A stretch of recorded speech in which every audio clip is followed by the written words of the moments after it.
Most people take it as a given that our Earth is orbiting the Sun. But if you were sat down and asked exactly how we know the Earth is round, without the use of highly specialized technology, you may be at a loss. For instance, you have to be over 40,000 feet to begin to notice the curvature of the Earth, which is probably higher than most of you have ever flown.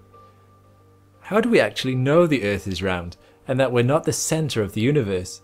Even today, there are people who passionately believe in a flat Earth model, where the Earth is a disk and the Sun simply orbits overhead.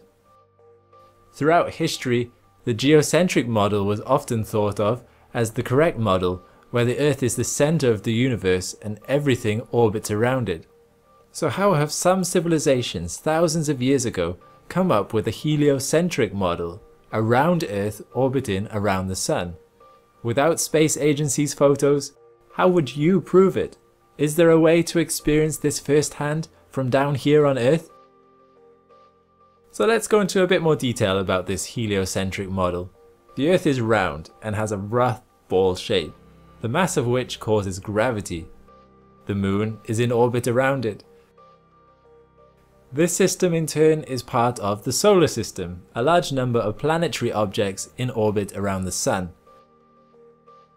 The Sun in turn is part of the Milky Way galaxy, one of billions upon billions in the known universe. But what are the telltale signs of our planet's place in this universe?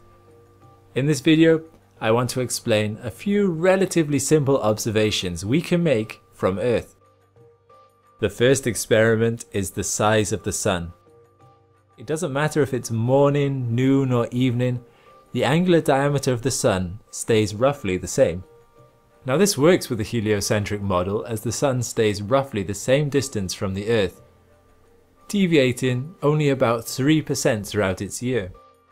With the flat Earth theory, the distance from the Sun will vary greatly throughout the day. During midday the Sun would be closest, and during the sunrise and sunset the Sun would be furthest away.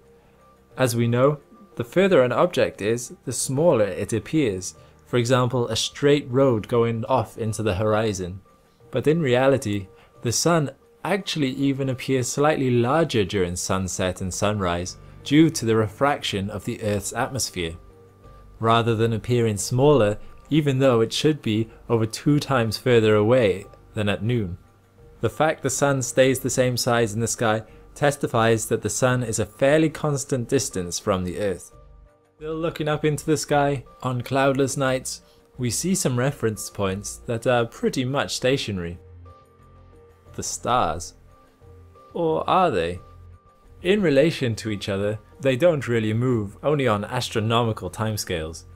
But if you were to make a time-lapse of high exposure photos throughout the night, you would find all the stars move in the direction the Earth is rotating on its axis. Now how do we know the axis it's rotating on? Making a time-lapse aimed at the North Star, or Polaris, reveals the center point.